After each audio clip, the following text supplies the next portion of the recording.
Hello and welcome to our back to my channel. If you're new here, hi, welcome in. If you're returning, thanks for coming back. We are getting closer and closer to the end of the year, which is crazy to think like we're already almost halfway through November and December is right around the corner. Like I cannot believe December is coming up so quickly. It feels like just yesterday we started this year, honestly. So with that being said, I have with me 10 books that I believe that you can read in 24 hours or less. These are some that I think if I would have sat down and just binged them, I would have got through them in one sitting, or if I could have the attention span of more than a 2-year-old, I definitely could have. These are all honestly either short, quick, fast-paced, just immersive reads that I feel like you can pick up and then next thing you know, it's like 2 in the morning and you're like, wow, this was great. I love it. And some of these are just ones that are like really quick reads, you know? So I don't know. I have a mixture of everything in here from romance to dark romance to fantasy, dystopian, mystery. So we have a good mixture in here for you all to look at. But I just thought,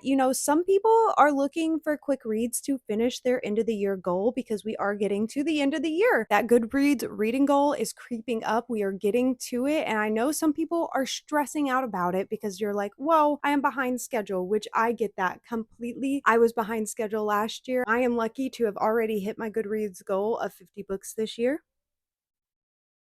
I'm here to help y'all out. So buckle up, get on in, get ready. Let's get right on into it.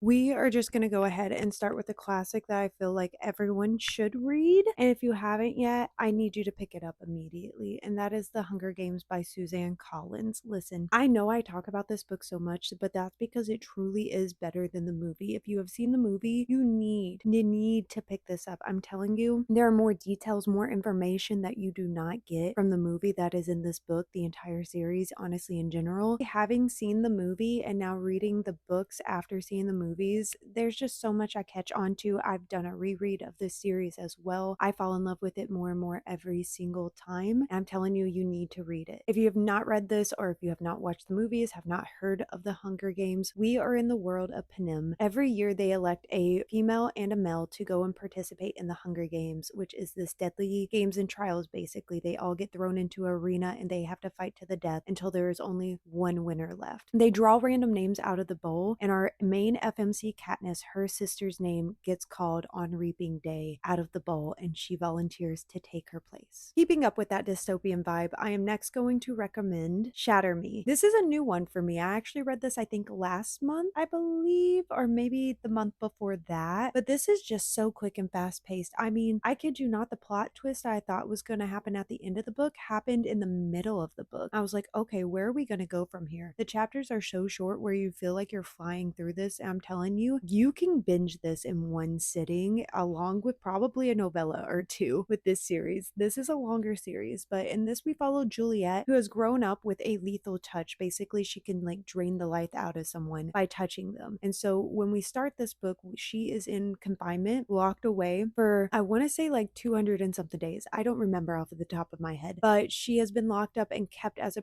prisoner in isolation in a room. And one day they open up the cell and she has a roommate now. And the story goes from there, and it was crazy and I love it. But I don't see the Aaron Warner hype, but I have not continued the series. I am going to tell you right now, people say it takes around book 3 to get the Aaron Warner hype. So like give it a chance until then. This one is kind of a weird one because if you haven't read the Cat and Mouse duet, you should not pick this up yet. If you've read Haunting and Hunting Adeline, you can pick this up, but if you haven't, I highly recommend you read those before you jump into this book. But that is Where's Molly by H.D. Carlton. This is pretty much a novella in its own way. It is and it isn't. This is Molly's story. If you don't know who Molly is, you should not pick this up. Like I said, you need to read Haunting and Hunting Adeline before you pick this up because this is kind of like a spin-off going into a character that we know about from that series. So do not pick that up. Do not pick this up if you have not read that. I do repeat, do not. I'm not even going to tell y'all about it at all. I don't want to ruin it for the people who have not read that series, so I'm not going to go into detail detail about it. Just know this is so quick,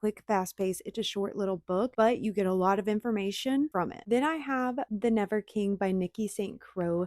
This is a Peter Pan retelling where like Peter Pan is the bad guy in this. Not only is Pan the bad guy, but the Lost Boys technically are too. Our character Wendy is getting like taken away by them. In this, she is kidnapped, and they say that every time a darling disappears and comes back, they come back crazy and everything. And there's a logic behind it. Okay, there is. But this is so short. Look at this. And this is a 4-book series. I mean, you could probably binge this out no problem in a weekend and complete the series, honestly. This is dark. This is smutty. I will tell you, this is extremely smutty. I don't know about the rest of the series. I've not finished the series. Honestly, I've only read this first one, but this one was spicy. And speaking of spice, Scream for Us by Molly Doyle. Listen, this honestly is just smut. It's straight up just smut. It's short. It may be 100 pages, if that. I don't even think. Yeah, it's 100 pages, and it's a spicy fun time. This is set on Halloween. We have our FMC who runs into 3 masked men at a party, and they are obsessed with her pretty much, and they want to protect her. And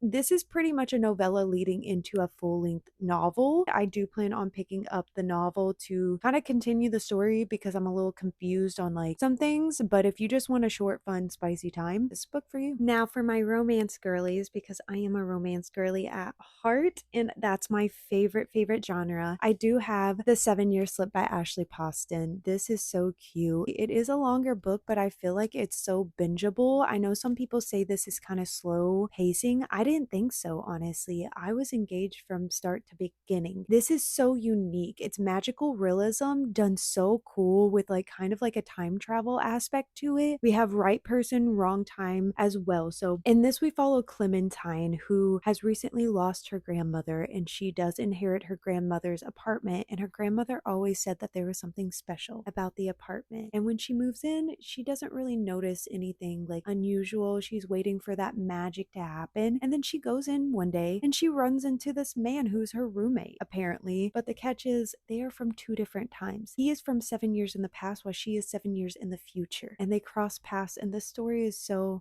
beautiful. I honestly forget about it. Like, I think about it, I'm getting emotional thinking about it. I honestly forget about it because I talk about so many other books, but I forget how heavy this was and how much it did hit me and how beautiful of a story it is, because this was so good. It's so unique. I'm getting emotional just talking about it, but it was so good. It's so good. And I can't wait to read more of Ashley Poston stuff. Like, I think her writing is beautiful. Checkmate by Ali Hazelwood. Are y'all over me talking about this book? You should be, because I always recommend it. This is Ali Hazelwood's best book, in my opinion. I love it. This is her YA book, and it's a chess romance. Like, who would have thought that I would like a chess romance? Not me, that's for sure, but I did. I ate this up. It was so bingeable. I did not want to put it down. I mean, I annotated this like crazy for a YA like rom-com, and I loved it. You can literally binge this out. I promise you, you're going to connect. You're going to have a good time. It's so much fun. You're going to want to learn chess, but not at the same time. Let me tell you, there's a character in here that I despise so much at the same time. Not as much as a character in another book that I'm about to talk about, though. Oh, let me explain this. In this, we follow Mallory, who has given up chess because of something that has happened in her life involving her dad. One day, her best friend has signed up for this like chess tournament with a group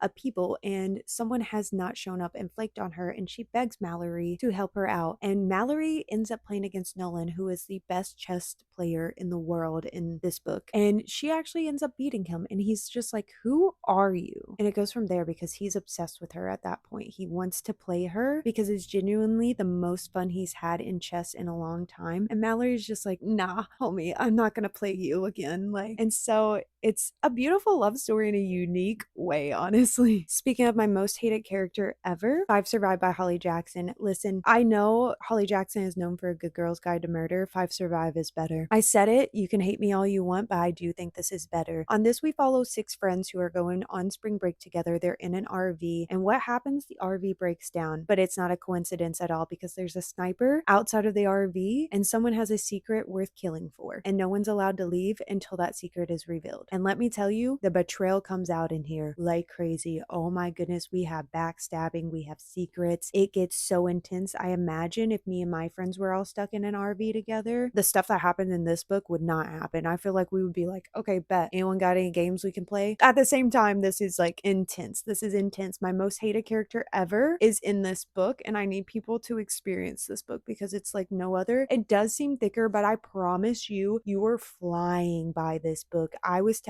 buddy read this with Haley. We were texting each other as soon as we finished, and we were like, I'm done. Let me know when you're ready to continue. And I was like, I'm so ready. Let's keep going. Like, we were literally eating this up. It is so good. It's so addictive, and you're going to want to keep reading this. I promise. I am searching for the same high from every single mystery thriller book that I have read, and nothing has compared like Five Survive has. The Housemaid by Frida McFadden. I'm actually having Haley read this month because the movie comes out next month and I want her to watch it with me. So she is actually going to read this for me this month. So thank you, Haley. If you have not read this, oh my goodness, you need to because the movie comes out next month. Duh. And this we are following Millie, who has recently been released from prison for reasons I cannot say because I don't want to give away a good majority of the plot. But she is looking for a new job and she gets hired as a housemaid for this family that seems super duper perfect. And then when she gets inside the house, she starts noticing things and it goes from there. And let me tell you, what you think is going on in this book is not what's going on in this book. This is one of the biggest plot twists that I have encountered. I have not read a Frida McFadden book that compares to this. This is her best work, in my opinion. It's quick because the chapters are so quick. The plot is so fast paced. I kid you not, anything by Frida McFadden, low key, you could read in one sitting or in under 24 hours, I believe. And for the last book recommendation, some of y'all are going to think I'm crazy for adding this, but I'm telling y'all, when I say I woke up one morning, decided to read this, and I was up until literally 4 a.m. finishing it, I'm not kidding. That was me. And I was on the last like 60 pages, and I was like, nah, I'm going to have to do this in the morning when I wake up.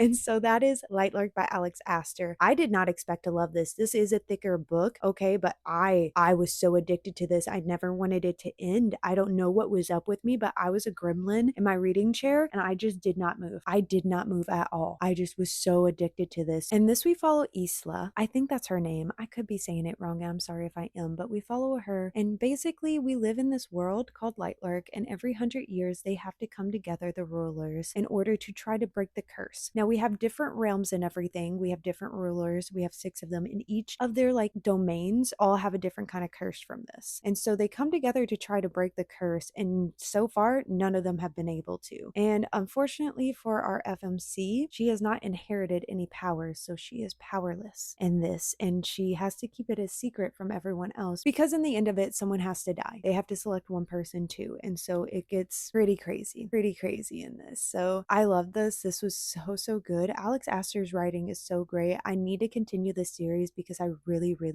did love this. I am Team Grimm, but don't let me influence you. Read it, make your own decision on what team you are because this is a love triangle. Have fun. Okay, that is everything. Those are all 10 books that I think are bingeable that you can read in 24 hours or less to help you hit your Goodreads reading goal for the year, because some of us can fall behind, and that's okay. Life be life, and that's perfectly fine. So what's wrong with picking up a quick, good, easy read? Nothing at all. I do it all the time. Hey, I read mangas and I count mangas towards my good read goal. And if you don't, you should. And if you're a hater, you can hate all you want. I don't care. My reading goal, not yours. Thank you all. I appreciate y'all. And yeah, I'll see y'all in the next one. Bye.